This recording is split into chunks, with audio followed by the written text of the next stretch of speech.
মানবতা বিরোধী অপরাধের দায়ে মৃত্যুদণ্ডপ্রাপ্ত ক্ষমতাচ্যুত প্রধানমন্ত্রী শেখ হাসিনাকে প্রত্যর্পণ করতে ভারতকে অনুরোধ জানিয়েছে বাংলাদেশ। তবে এর তীব্র সমালোচনা করেছেন তার ছেলে সজীব ওয়াজেদ জয়। বিএনপি বড় দল হিসাবে দায়িত্ব বেশি বলে মন্তব্য করে বিএনপি মহাসচিব মির্জা ফখরুল ইসলাম আলমগীর বলেছেন, আগামী নির্বাচনে বিএনপিকে গণতন্ত্র পুনরুদ্ধারে শক্তিশালী মোর্চা গড়ে তুলতে হবে। বুধবার রাজধানীর গুলশানের একটি হোটেলে ২৪-এর গণ অভ্যুত্থানে বিএনপি শীর্ষক বইয়ের মোড়ক উন্মোচন ও ডকুমেন্টারি প্রদর্শনী অনুষ্ঠানে তিনি এসব কথা বলেন। ইসলামী ছাত্র শিবিরের কেন্দ্রীয় সভাপতি জাহিদুল ইসলাম ছাত্র শিবির কোনো শিক্ষার্থীকে পথভ্রষ্ট হতে দেয় না। ছাত্রছাত্রীদের মধ্যে লুকায়িত মেধাগুলোকে সুচারুরূপে বিকাশিত করে তাদের গন্তব্যে পৌঁছার জন্য প্রাণপণ চেষ্টা করছে। ১৯৭৭ সালে ৬ ফেব্রুয়ারি ছাত্র শিবির প্রতিষ্ঠার পর থেকেই মেধা ও নৈতিকতার প্রাধান্য দিয়ে সংগঠনটি ইতিমধ্যে দেশে প্রথম এবং প্রধান ছাত্র সংগঠনে পরিণত হয়েছে। কার্যক্রম নিষিদ্ধ দল আওয়ামী লীগের জন্মস্থান খ্যাত রোজ গার্ডেন কেনার নামে রাষ্ট্রের ৩৩২ কোটি টাকার ক্ষতি সাধনের অভিযোগে অনুসন্ধানে নেমেছে দুদক।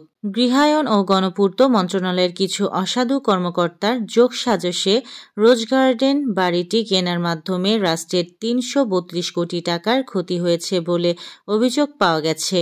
অভিযোগ পাওয়ার পর দুদক বিষয়টি যাচাই বাছাই করতে অভিযান চালায়।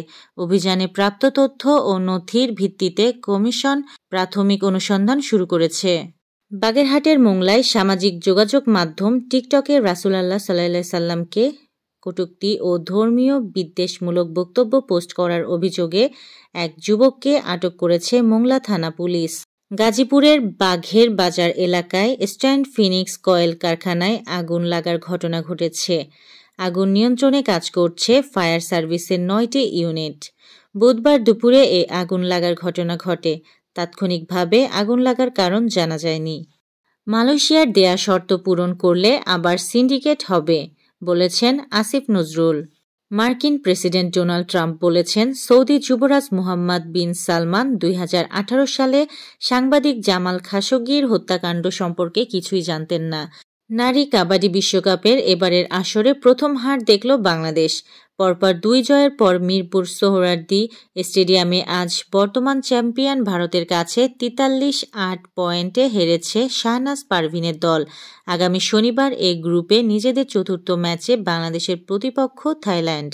নাজমুল হোসেন আউট হয়ে যাওয়ার পর ড্রেসিং রুম থেকে বের হতে একটু দেরিই করলেন মুশফিকুর রহমান।